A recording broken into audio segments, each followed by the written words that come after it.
Hi guys, welcome back to the Delasio Movie Guy Show, where I will be giving you the latest movies news that I can find. So I recorded an episode yesterday, and I had an issue with my son, so I had to stop in the middle of the thing.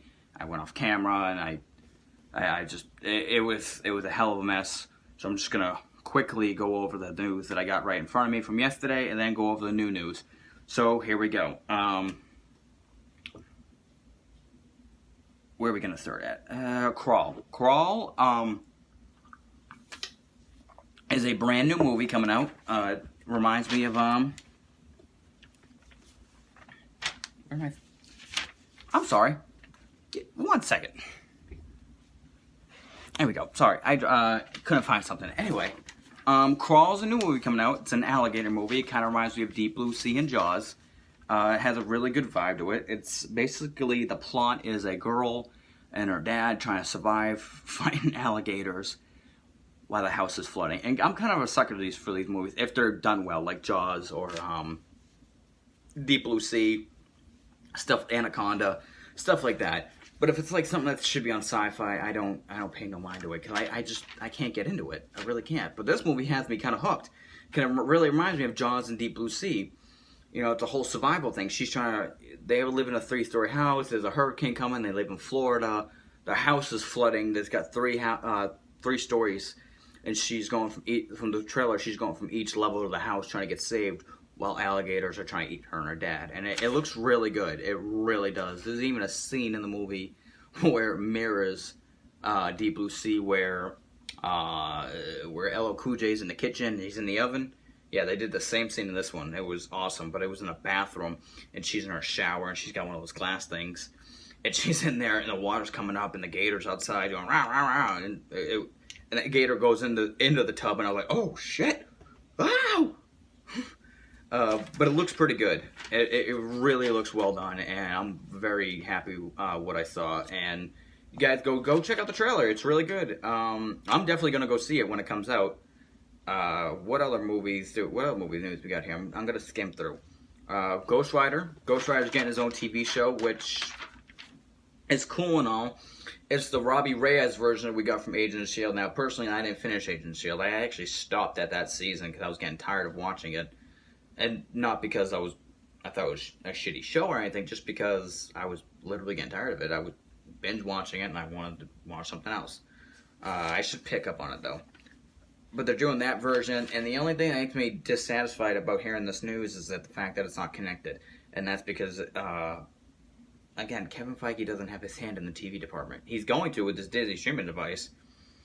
I think we're going to get a lot of good shows coming out of that damn device from Marvel.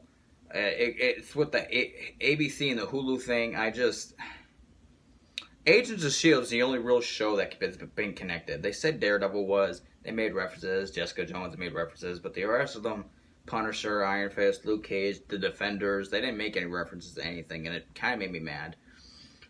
But I think I'm just spoiled by this franchise right here because everything's connected. And I get mad when things aren't connected. You know, because in the comic books, everyone knows each other. You know, Spider-Man knows Ghost Rider. Ghost Rider knows Spider-Man. Daredevil knows Spider-Man. And, you know, everyone's interacting with each other. It's a Marvel Cinematic Universe. We get it in the movies, but I just wish everything on TV was connected. And that's why I think Disney is going to save us with the Disney Plus streaming device. I think we're going to get characters we haven't seen yet, integrate them in the TV show, and then integrate them in the movies, or vice versa. Or get movie characters, put them in the TV shows, like the ones they've announced so far, which is Falcon, and I think the Falcon's confirmed with Winter Soldier. I know the Hawkeye is confirmed. Loki is definitely confirmed, and Scarlet Witch so far. And who else? We don't know who else is going to get a TV show. You could definitely do a lot with that streaming device. I just wish everything was connected. And this show is not connected. I might watch it because I dig the Ghost Rider, the whole origin story of all that, and I dug it. So I'm probably going to watch that. And Hellstorm's getting a TV show on there too. I don't really know much about him, so I'm not going to get into that because I don't want to give you guys an opinion of something I don't know about and what I haven't watched or heard of. Moving on to the next thing. Mary Jane's daddy, Papi, compadre, it might be Nick Fury, which is I think a subtle hint in Homecoming at the end where the credit scenes, you know, Zendaya's face is drawn, but she has an eye patch right here. I guess that was foreshadowing. I'm just going by from what the picture I saw. I like this. People might not like it because oh god, they got new fresh. They don't got no new fresh ideas. They're literally copying the same storyline from Homecoming. Oh my god. I think it just adds into the story. You know, Peter always has issues with girls in the comics. Why don't you just add that every time he wants to get connected with a girl and hook up with her or something? There's always something revealed to him. You know, like, oh my god, your dad's the villain. Like, oh my god, your dad's a secret super spy. How am I gonna do? Like, that stuff is funny to me. And I can imagine how that scene would go. I feel like it's gonna be like a PG-13 version of the 22 Jump Street with Ice Cube and Jonah Hill. That'd be hilarious to see. What's another one we got going on here? Robert Downey Jr. Spoiler alert. These two next stories have spoilers. So if you don't want to hear them, fast forward, or just don't watch the rest of the video, go watch Endgame, come back and watch my video, and then we'll proceed. You guys ready? I'm giving you a count of 3. 1, 2, 3. Alright. Robert Downey Jr. had mixed feelings about Iron Man passing away in Endgame. Which I understand he's been connected to the role for 10 plus years now, considering this movie, that's 11 years. I'd have mixed feelings too. But he's not going out like Mark Hamill. I don't know if you guys remember Mark Hamill. Like, he was, I don't know if you saw the special features on Last Jedi, but I think the man was crying at some scenes while he was filming. Like, Mark Hamill did not like his character dying whatsoever. But Robert Downey Jr. hasn't done that. I don't think he's going to do that. No disrespect to Mark Hamill. I understand. But that's a different discussion for the end of the day. I can talk Star Wars all day. I might, you know what, now I'm thinking about it, I might start doing Star Wars videos. Not my whole podcast, just be about Star Wars. Maybe like one day a week where I just grab every Star Wars news I can and have that as a segment or something. I'll think that out. But anyway, Robert Downey Jr. having mixed feelings, which I understand. But from the article I read, they said that Anthony and Joe Russo went to him when they were in the movie, and they're like, hey, this is what we want to do to your character. And he was like, I guess he was like, I don't know. But, you know, what else can you do with this character? I think he's had a solid story arc since the beginning. All right, he went from playboy to a man with a heart. And then the second one was dealing with him dying and what really matters to him. And finding out who he really is. And then Avengers, he finally figured out it's not just him anymore. There's more going on, and he has to be part of this. And the third one's him dealing with the PTSD and his emotions about how, you know, he doesn't just need a suit of armor. He is Iron Man. And then, you know, Age of Ultron, again, playing on again of that PTSD moment where Scarlet Witch fucks with his head. And he sees the ending of the world. So what's he do? He creates Ultron. And then what was the next movie? Was it Homecoming or Civil War? Civil War. Now he's getting flack, dealing with the PTSD and guilt and regret of what he did in Age of Ultron. And then it comes at him again in Civil War with that great. I love that scene in the movie at the beginning at the elevator where she's like, that lady basically Avengers killed her son while fighting in Sokovia, and she's like, "You killed my son," and that would fuck with anybody. That fucked me up in the theater. I was like, oh my god, you never think about that. That's what I love about Civil War. Civil War dealt with, you know, when we go see these movies, we never think, you know, we think about it after, but we're like, that's so much property damage.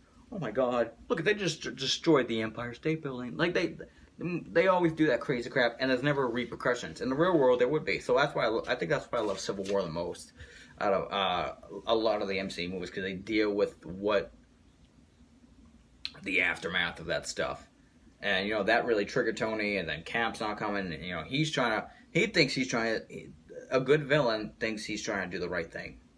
And he's not really the villain in that, but in a sense, he kind of is.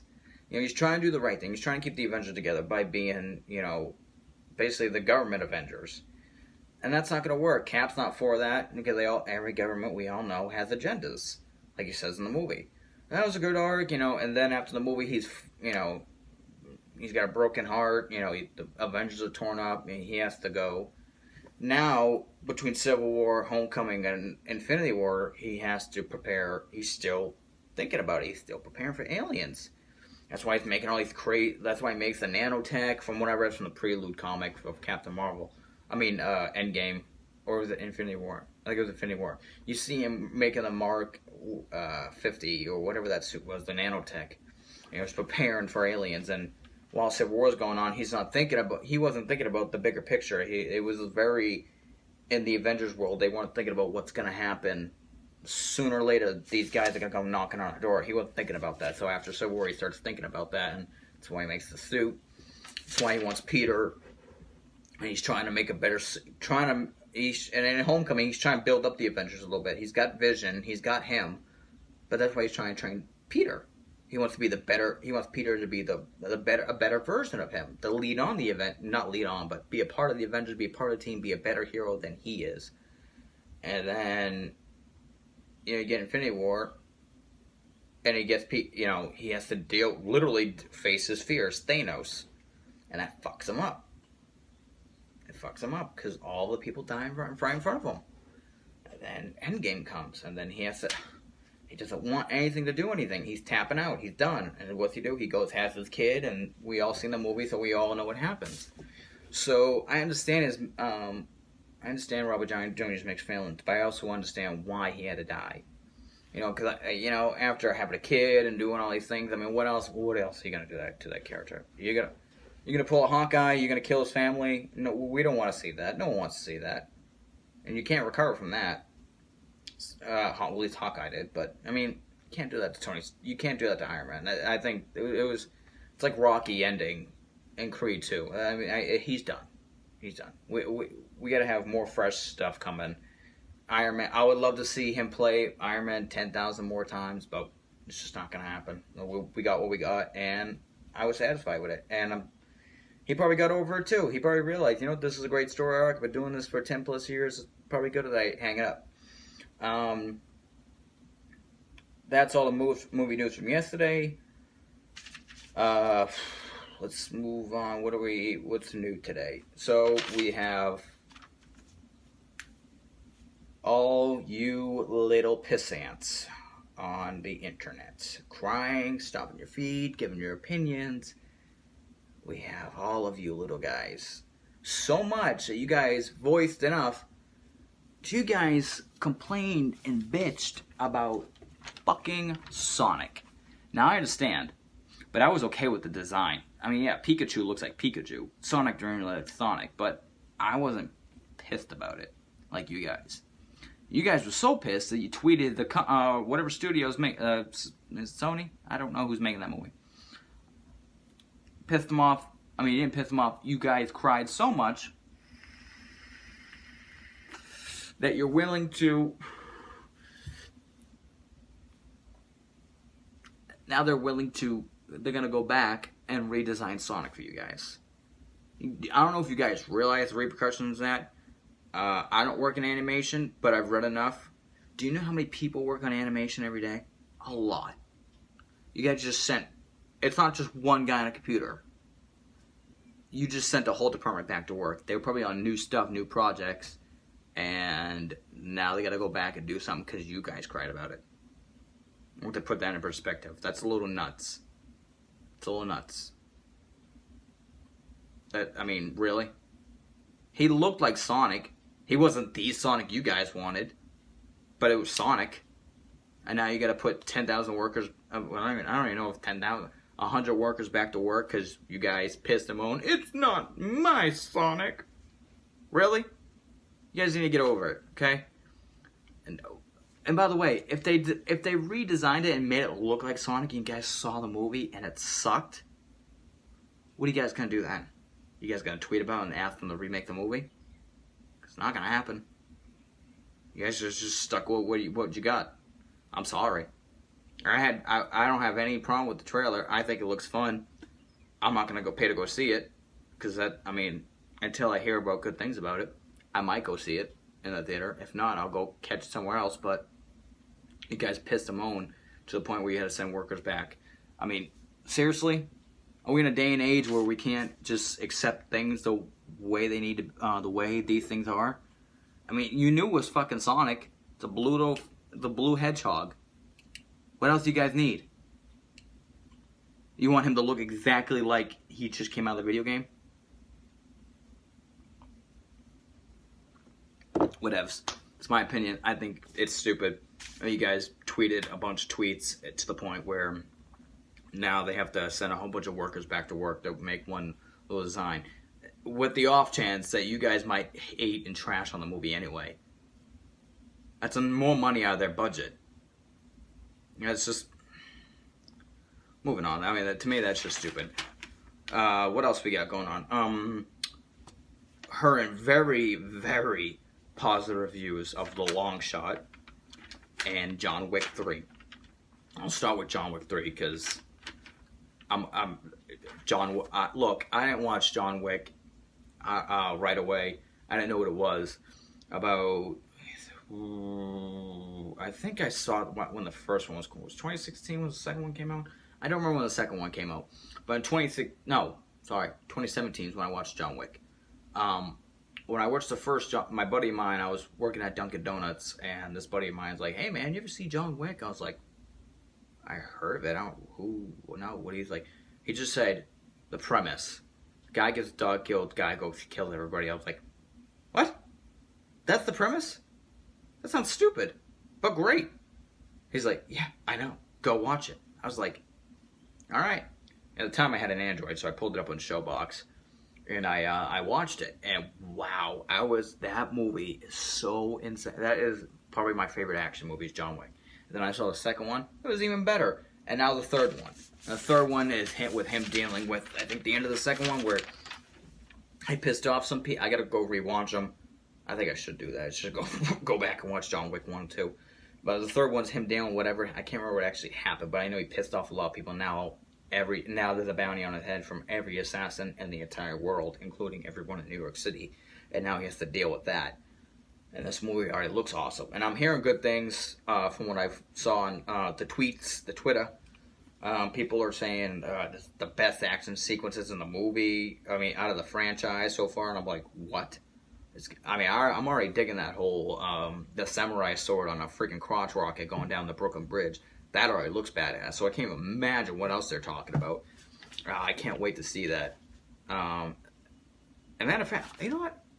I wonder if they're still going to do that TV show. They said they were going to do a TV show on John Wick where Keanu Reeves might come back, but it wasn't going to be about John Wick. It was going to be about the hotel, the Continental, and there's so much you could do with that in a television series with the Continental. I would pay to see that. That would be amazing. I would watch a whole show about that fucking hotel. That is genius. I think they should do that. If they are doing it, please keep doing it. And that'd be amazing.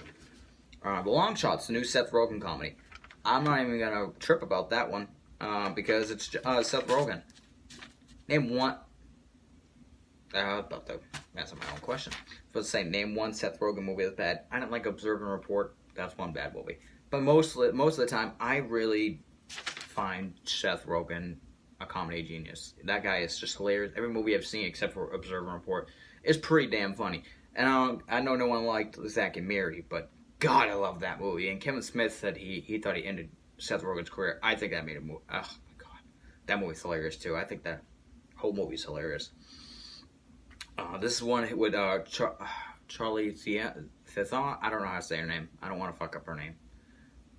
I love her. I can't wait to see this. They're saying it's a good rom-com, so definitely going to drag the wife out to go see that. Maybe show her a trailer. Looks so good so far. I really don't have anything to talk about that one. If it's a rom-com, it's a good movie. I'm probably going to take the wife. I know I can't wait for his other movie that's coming out. He produced it.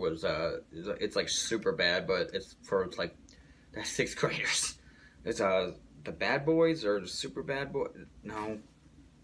Damn. I can't remember the name of that trailer. But he's got a movie coming out called something, and it's dealing with like 3 6th graders, and it's a raunchy comedy, and I can't wait to see that. What else we got here?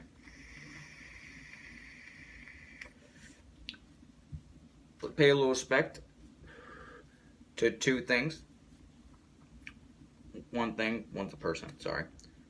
Today is the day that the original Tobey Maguire, Sam Raimi Spider-Man released today, and I did not know that. I actually remember going to see that. My dad bought me and my brother tickets. With him, I was maybe 5 or 6. Might have been 5. I think I was 5. I went to go see that, and I still remember seeing it in the theater. We got really crappy seats. I remember the theater was packed. It was the first packed theater I ever seen in my life. We went to go see that. I remember that. It was a really good. It still is a good movie. I know. I love Tom Holland as Spider-Man now, and I loved Andrew Garfield, but that one set the tone.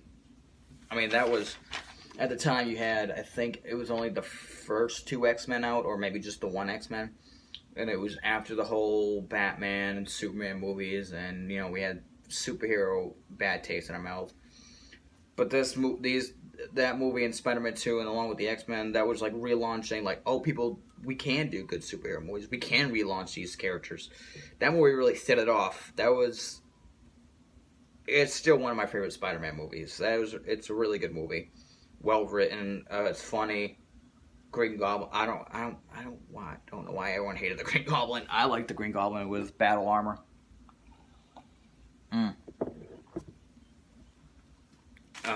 So that came out today. That great movie. I might revisit it and watch that now. The other one is very saddening news. I know last episode I talked about John Singleton passing away. It's weird that I do 2 episodes within a week and somebody else passed away, but this one kind of hurts me just a little bit more because it's Peter Mayhew. And if you guys don't know who that is, you guys really need to go Star Wars. He brought Chewbacca to life. He was the man behind the mask, literally. He brought so much joy. I mean, when I was a kid, I thought Chewbacca was just hilarious. That was probably one of my favorite characters next to Han Solo, and Luke Skywalker. Like, those 3 were my favorite. I love Princess Leia, but Chewie really had it in for me. Like, I know he's in the original ones. He was in Revenge of the Sith. I'm pretty sure he's in The Force Awakens. I think they used him in Force Awakens a couple scenes. But they were switching out with that new guy who plays Chewbacca now, that really tall, blonde guy. I don't remember his name. I have bad memory. I'm sorry, guys. But Peter Mayhew passed away. A lot of love going out on Twitter for him. Harrison Ford put out a tweet. Mark Hamill did. Everyone. It's sad. But, it's part of life. I know he was hurting. I think being that height, I think it was causing stuff in his bones. Because I've always read that he's always in pain from being that tall. And I know at some point, I think people that are that tall, I think their joints and their kneecaps, it starts to wear on them and it hurts, and he's in pain all the time. And that sucks. And if he's not in pain anymore, he's probably not, obviously. May the Force be with you, Peter Mayhew. I'm sorry. Another one good, one gone. I'm probably going to cry like a baby when Mark Hamill passes, or Harrison Ford, or Billy D. Williams. I mean, those people, all that cast, those original Star Wars movies shaped my childhood, shaped who I am today. I own every Star Wars movie. I love Star Wars. It's really sad to hear, and I'm sorry about that. But to segue out of this one, now we have, let's go over these movies real quick. Disney released a list of the upcoming live-action films they got going on. We got Aladdin this year, which I hope does well. It looks good. And Lion King, which we all know is going to crush. Oh, my God. I cannot tell you how excited I am to go see Lion King. I'm going to cry like a baby when I see it. It's just so much nostalgia. And you got freaking James Earl Jones come back and play Mufasa. Are you kidding me? I'm down. I'm day one. I'm in that theater. I'm going to see it. That movie's gonna make a shit ton of money. Probably. I got another story here about Endgame's box office. It's probably gonna make maybe just about the same amount as Avatar. Endgame. It's gonna be a big movie. I really feel it. Aladdin might do big, maybe not so big. I don't know. People still don't like the whole Will Smith thing. I don't know. But the list here is the next ones are doing Lady and the Tramp, which I could see them doing. If Lion King is successful, Jungle Book has been successful. Apparently, these animal ones are pretty successful. So if they could do Lady and the Tramp, that's going to be really good. Pinocchio, can't wait to see that. Oh my god. Ugh. And I heard Tom Hanks might play the grandpa in that one, like building Pinocchio. That would be awesome to see. That would be really awesome to see. I love Pinocchio. I love Jiminy Cricket, the whale thing. Oh, they need to do all that. Ugh. The Hunchback of Notre Dame. I didn't really watch that one as a kid, but that one's coming. Oliver Twist. That'd be good to see. A new twist on it. See what I did there? Prince Charming, which is odd. I think they already did Cinderella, and now they're going to do Prince Charming. I don't understand that one. Moving on. Mulan. A lot of Mulan lovers out there. Who knows who could play? Maybe they'll get Eddie Murphy back. That'd be good to see. And Maleficent 2. A lot of people hate Maleficent. I didn't hate Maleficent. I actually liked it. I didn't think that was bad. And the last bit of news we got here is Endgame. My last video, I was talking about how much I wanted Endgame to beat Avatar. And it might be possible. It made 1.2. So far, it's made 1.2 billion. It now made 1.2 billion overseas. So I jacked it up. Currently, we're now sitting at $1.664 billion worldwide of Avengers Endgame. If people go this weekend and go rewatch it, and I know they will. I wish I had the money to.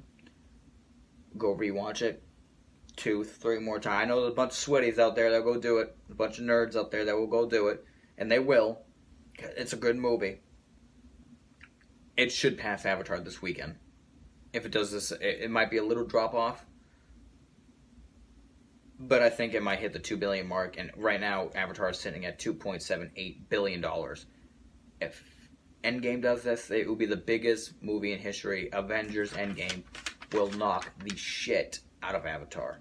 And when I found that report, I was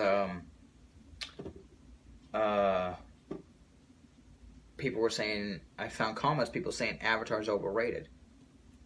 Is it? Is it really though? I mean, I love these movies right here. I love them to death. But Avatar is really not that overrated. It's a really good movie. I don't understand the hate for it. I actually love it. I'm excited to see the sequels that will probably be released when I'm 40 because they take so effing long to make them. It's been 10 years. Still need another one. I think he's doing a 2 or 3 and a 4 and a 5, if I'm correct. They're not overrated. I don't understand how that movie's overrated. I didn't understand that comment. I like it a lot. I can go watch it right now if I wanted to. I don't want to. Part of me really don't want to, but if it was on TV and nothing was on, I'd put it on and watch it because it's not that bad. It's not a bad movie. It's really not. And the technology at the time was crazy. I remember going to see that movie too. It looked like I was in Pandora.